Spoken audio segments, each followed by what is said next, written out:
Დავბრუნდით პირდაპირ ეთერში სტუმართან ერთად დიდი დიღმის წმინდა 100,000 მოწამის ტაძრის წინამძღვარი დეკანოზი ლუკა სუპატაშვილი გვეწვია სტუდიაში. მშვიდობა მამაო დაგლოცეთ. ილამ მშვიდობისა, ერთმანეთს დაგლოცეთ. მამაო, ხვალ ამაღლების დღესასწაულს ვზეიმობთ ჩვენ და პირველ რიგში მინდა გკითხოთ რა მოხდა ამ დღეს, რო გითხრათ. როგორც ვიცით, აღდგომიდან მე-40 დღეს უფალი ამაღლდა თავის მოციქულთა მოწაფეთა წინაშე. თქვათ მთელი კაცობრიობის წინაშე. უფლის ამ ქვეყანაზე მყოფობა დაიწყო, ესე იგი, შობით ბაგასაშინე იშვა უფალი და დასრულდა მისი ხილვადობა ამ ქვეყნიური თვალსაზრისით, ფიზიკური თვალსაზრისით ამაღლებით. ეს რა თქმა უნდა ადამიანურ ბუნებას ეხება უფლისას, თორე ღმერთი თავისი ღვთაებრივი ბუნებით ყოველთვის ყველგან იმყოფება. ყველა დროში. ხო, ეს ანუ გარშემოწირულობა არ აქვს, ის არის საოცარი ადამიანის გონებისთვის მიუწვდომელი, მაგრამ რაც თვალით ხილვადია, რაც უფალმა ხილვადი გახადა, ჩვენ იმის მორწმუნეები ვართ. ეს გვწამს, ამას ვხედავთ და ეს გვწამს. და ბუნებრივია, რომ ადამიანის, ესე იგი, ღმერთის იესო ქრისტეს ძეხვთისას თვალით ხილვადობა დასრულდა ამაღლების დროს. მაგრამ ამასთანავე უფალი ამაღლების წინ ბოლო სიტყვებს, ფაქტიურად ბოლო სიტყვებს ესეთნაირად ქადაგებს უფალი, რომ მე თქვენთანა ვარო ყოველთა დღეთა ვიდრე აღსასრულამდე სოფლისა. ესე იგი, ამას ამბობს და ამაღლდება, ანუ თვალს მიეფარება, ანუ ღრუბელს მიეფარება. და ამის შემდგომ ესე იგი, ეცხადება მოციქულებს, მოწაფეებს ორი ანგელოზი, ნათლით მოსილი, რომელიც ეუბნებიან, რომ რაღაც უყურებთო, როგორც ამაღლდა, ისე მოვაო მეორედ მოსვლის წინ. და ესე იგი, ადამიანის ცხოვრება გადადის სხვა კატეგორიაში. ღმერთს ვერ ხედავ თვალით, მაგრამ ის ამასთანავე შენთანაა ყოველთა დღეთა ცხოვრებისა შენისა და აი ჩემს ცხოვრებაში მასთან ურთიერთობა მე ყოველდღე შემიძლია, ყოველ წამს შემიძლია და მასთან ერთად ცხოვრება შემიძლია. ეს განღმრთობის გზა ქრისტიანობაში ყველაზე მთავარია. თუ ამ გზას არ ადგას ადამიანი, მაშინ ის ესე იგი ვერ ხვდება ქრისტიანობის მთავარ აზრს და ქრისტეს ამ ქვეყანაზე მყოფობის მთავარ აზრს. ადამიანმა ქრისტეს შემდგომ აღიდგინა ის მდგომარეობა, რაც სამოთხეში დაკარგა. და სამოთხეში ჩვენ ვიცით, რომ სამოთხეში ესე იგი ადამთან, ევასთან მოდიოდა ღმერთი და მას ესაუბრებოდა. აი ესეთი საოცარი სიმბოლური და ფაქტიური ნათქვამია იმ ფაქტის შესახებ, რომელიც ხდებოდა, რომელიც შეეძლო ადამიანს ღმერთთან ურთიერთობა და მასთან საუბარი. და აი იგივე მდგომარეობა აღუდგინა უფალმა. ოღონდ ეს უკვე არის ისეთი სფერო რა, თავისუფალი სფერო. თუ ადამიანს აქვს სურვილი ამ მიმართულებით ივლის ცხოვრებაში და ღმერთთან აღადგენს ურთიერთობას, თუ ამის სურვილი არ აქვს, არავინ არ აძალებს მას, ეს მისი პირადი არჩევანია. ასე რომ დასრულდა მაცხოვრის ფიზიკური ხილვადობის პერიოდი და დაიწყო ადამიანის სულიერი ცხოვრება უნდა კავშირი სულიერი ცხოვრება. ჩვენ მაგრამ ამასაც ვიტყვი, მე თავიდან ესე აღვიქვამდი, რომ სულიერი ცხოვრება ეს არის, რაღაცა ისეთი მეორე ხარისხოვანი. ჩემი თავარი არის მჩქეფარე ამ ქვეყნიური, ფიზიკური, ბიოლოგიური ცხოვრება, მჩქეფარე და სულიერი ცხოვრება არის რაღაცა ისეთი მეორე ხარისხოვანი, რომელიც აი ჩემს უხილავ სფეროს ნიშნავს. არა და ასე ვფიქრობდი, მაგრამ მე რაც უფრო რომ მოვიდა, მოვინათლე, მე ვეზიარე, ქრისტიანული წესები დავიცავი, ცხოვრება მაცხოვრის ქადაგებებს უსმენ, ხო, სახარების საშუალებით. და ამ დროს ვხედავ, რომ სულიერი ცხოვრება უფრო რეალურია. ჩემში რაც არის აზროვნება, რაც არის ხედვა, რაც არის რაღაცა ისეთი მთავარი თვისებები, ეს ყველაფერი სულის თვისებაა.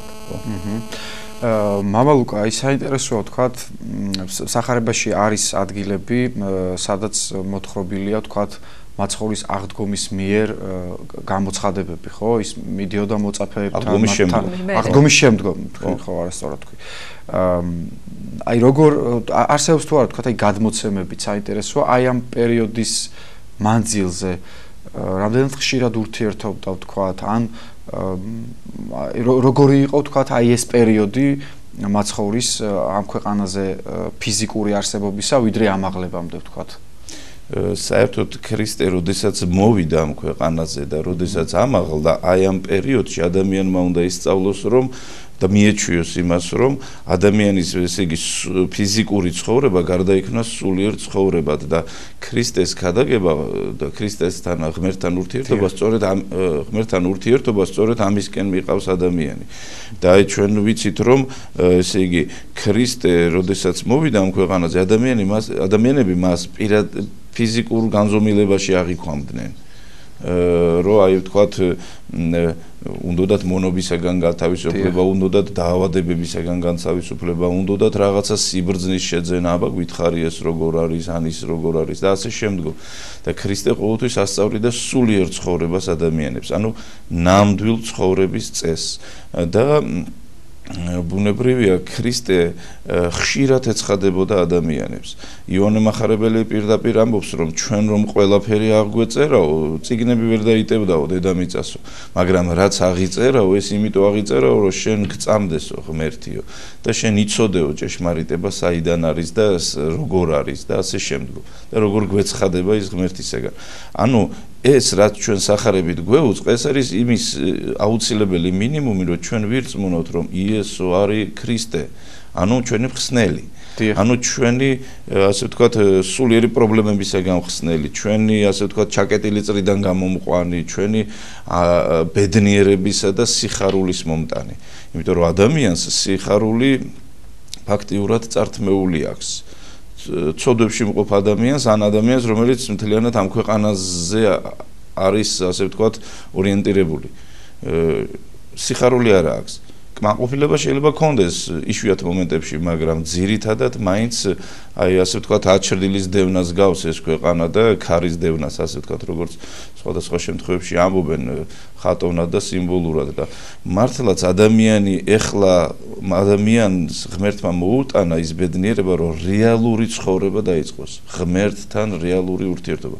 და როგორც თქვენ თქვით გიორგი, ხშირად ეცხადებოდა აღდგომის შემდგომ. ხშირად და რასაც მანამდე ეუბნებოდა, იმას ახსენებდა. რაც ნაწინასწარმეტყველები იყო, იმას ახსენებდა, რომ რეალურად უკვე ყველაფერი გახსნილია, ყველა გზა ხსნილია და თქვენ პირადად უნდა ილოცოთ, პირადად უნდა იღვაწოთ, პირადად უნდა იმოქმედოთ.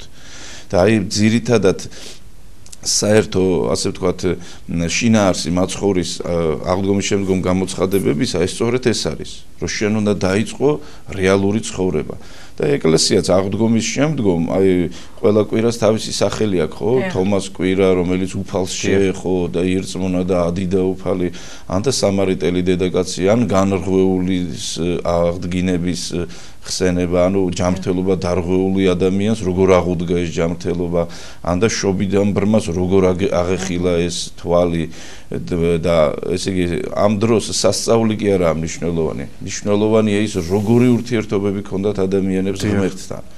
პირადი ურთიერთობები ჰქონდათ ღმერთთან, რომელიც არ იყო დამოკიდებული გარემოზე. პირიქით განრღვეულს სამარიტელ დედაკაცს თუ ესე იგი შობიდან ბრმას პირიქით უკან ხევდნენ, რომ შენ წოდვილი ხარ, შენ როგორ ღმერთის შესახებ შენ როგორ საუბრობ და ასე შემდგომ. მაგრამ ისინი აი საოცარ ცოდნას ატარებდნენ და მათ უშეძლეს კაცობრიობის ისტორიაში ესენი არიან აი მოხმობილი როგორც ნათელი მაგალითები, როგორ შეძლო ცოდვასთან დაჩაგრულმა ადამიანმა ღმერთთან პირადი ურთიერთობების აღდგენა. ეს ყველაზე მნიშვნელოვანია და ამისკენ მოუწოდებდა ღმერთი ყოველთვის ადამიანს და ამისკენ მოუწოდებს დღესაც. ეს არ არის 2000 წლის წინ დაახლოებით 2000 წლის წინ მომხდარი ფაქტები, რომელსაც ჩვენ როგორც ისტორიას ისე ვკითხულობთ. ეს ჩვენ ცხოვრებაშიც იგივეა. ჩვენ მე უნდა ვიცნობდეთ ჩემს ღმერთს. ყველა ქრისტიანი იცნობს თავის ღმერთს. მეტად ნაკლებად აქცევს ამას ყურადღებას. მაგრამ ჩვენ გულს რომ ჩვენი გული რომ არ იცნობდეს ღმერთს, მაშინ ჩვენ მას არ ვირწმუნებდით. დიახ. მამა ლუკა თქვენ აღნიშნეთ წეგან რომ ესე იგი ღმერთმა პირველმა ადამიანმა აი საოცარი კავშირი რაც მას ჰქონდა სამოთხეში რომ ის რომ ეცხადებოდა უფალი და მას ესაუბრებოდა ეს მდგომარეობა დაკარგა, ხო, ცოდვის შედეგად. აი რა ხდება კიდევ ერთხელ რომ შეგვახსენოთ, როგორ იცვლება ადამიანის ბუნება მაცხოვრის მოკვდინებით, შემდგომ აღდგომით და ამაღლებით, ხო? ჩვენ ვკითხულობთ, რომ აღდგომის შემდეგ მაცხოვარი დახშულ კარში გადიოდა. ნუ ეს ბუნებითად ღმერთისთვის შეუძლებელი არაფერია, მაგრამ ამით ხო არის ხაზგასმა იმისა, რომ ადამიანური ბუნებით აღდგა ის, ხო, და შეიცვალა ხორციც ადამიანის და შემდეგ ის ამაღლდა. აი რა მოხდა, რა ხდება ამ დროს იმ ყველაფრის აღსრულებით, რასაც უსაზღვრო კაცთმოყვარებით თითოეული ჩვენგანისთვის მაცხოვარი აღასრულებს ამ სამყაროში. ისე იგი როგორც თქვით, ეს უკვე მართლმადიდებლური დოგმატია, რომ ჩვენ გვწამს, რომ ქრისტემ შეიმოსა ადამიანური ბუნება. მან მიიღო კაცობრივი ბუნება, აი ესეთი როგორიც ჩვენ გვაქვს. ოღონდ ცოდვის გარეშე. ცოდვის გარეშე მიიღო და გვასწავლა რა შეიძლება, ესე იგი ვინ ვართ ჩვენ? აი ეს დაგვანახა, ვინ ვართ ჩვენ? ესე იგი კედელში გასვლა თუ ზღვაზე, ტბაზე სიაფეხით სიარული თუ ქარიშხალს რო უბრძანა და რო გაჩერდა, ეს ეხება არა ღვთაებრივ ბუნებას მისას. არამედ ამით გვაჩვენებს, რომ ეს ადამიანური ბუნებაა. ის უნავემ თავის დროზე მზე გააჩერა. და ერთი დღე იყო, ერთი დღე გრძელდებოდა 2 დღე. ბრძოლის დროს, ხო? ბრძოლის დროს, როდესაც ვერ ასწრებდნენ მტრის დამარცხებას და ამ დროს მტერს მოსდიოდა მაშველი ძალა, რომელიც მეორე დილისთვის უკვე იქ იქნებოდა, ამ დროს თხოვა ღმერთს შემწეობა და აი ესეთი მზეს უბრძანა, მოსემ ზღვა გააპოდა. ანუ აი ეს სასწაულია ადამიანის ცხოვრება. და ადამიანი სწორედ ამას უნდა აქცევდეს ყურადღებას. მაგრამ ამის საპირისპირო თუ შევხედავთ, მთელი მსოფლიო უმეტესად აბსოლუტური უმრავლესობა ადამიანებისა ყურადღებას აქცევს მატერიალურს, ფიზიკურს. მატერიალურს მაინც და მაინც ფულს არ გულისხმობ, არამედ ამ ქვეყნიური შვებას სიამეს ვაქცევ ყურადღება, მინდა მივაქციო ყურადღება და როგორც იონე მახარებელიც ამბობს თავის ეპისტოლეში, რომ ნუ ცდებითო, სასუფეველი ღვთისა არ არისო საჭმელი და სასმელი. სასუფეველი ღვთისა ეს პირველ რიგში სიმართლეა, პირველ რიგში სიკეთეა. ჩვენ ახლა მართლმადიდებლური ეკლესიის წევრები რო ვართ, ნიშნავს, რომ ჩვენ მრწამს ვაღიარებთ და თუ როცა ჩვენ მრწამს ვაღიარებთ, ჩვენ ამით ვართ მართლმადიდებლური ეკლესიის წევრები, ხვდებით. ნათლობის დროს მრწამსი ითქმება. თუ მრწამს არ ეთანხმება ადამიანი, მაშინ ის ესე იგი არ ხდება, ვერ ხდება ეკლესიის წევრი. და აი მრწამსი ასე სრულდება მოველით აღდგომას მკვდრეთით და ცხოვრებას მერმის სამის საუკუნესა. ესე იგი ჩვენი მოლოდინები, ჩვენი მიზნები, ჩვენი ყოველდღიური ცხოვრება ემსახურება იმას, რომ ჩვენ მარადიული ცხოვრება მოვიპოვოთ. ეს ცოდნა ამის შესახებ კიდე ღმერთმა მოგვიტანა, თორემ ჩვენ რომ გავეცნოთ აი პირველი საუკუნემდე მსოფლიოს ცხოვრებას, როგორი იყო ქრისტემდე ზნეობა, ცხოვრების წესი, თუნდაც ყველაზე ბრწყინვალე რომის იმპერიაში როგორი იყო წესები ცხოვრების, ეს ძალიან შორსაა ადამიანურიდან.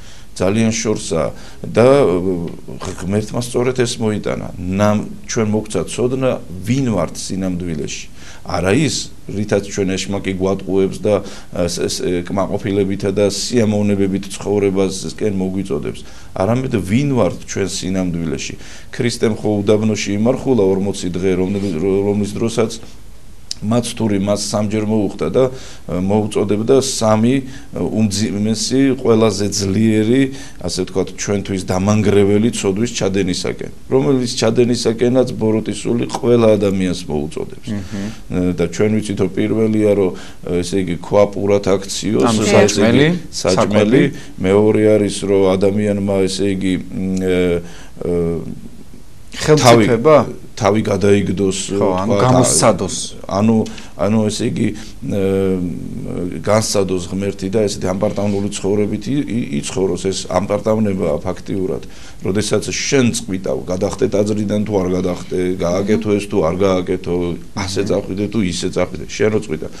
და მე არის კიდევ ერთხლის მოყარეობა. ბოროტმას უნდა პირდაპირ უთხრა ღმერთს, რომ ქრისტეს ისევე როგორც ყველა ადამიანს თავაზობს ვერცხლის მოყარეობას, რომ აი მე აჩვენავ ამ ქვეყნის შვებას სიამეებიო, მთელი ეს საშუალებები, სიმდიდრე და უთხრა ყველაფერი ეს მე მეკუთვნისო და თუ დაემხობიო ჩემს წინაშეო, შენ მოგცემო ამას ყოველივეს. აი ეს ტყუილში ეცადა რომ ქრისტე შეეყვანა, ხომ?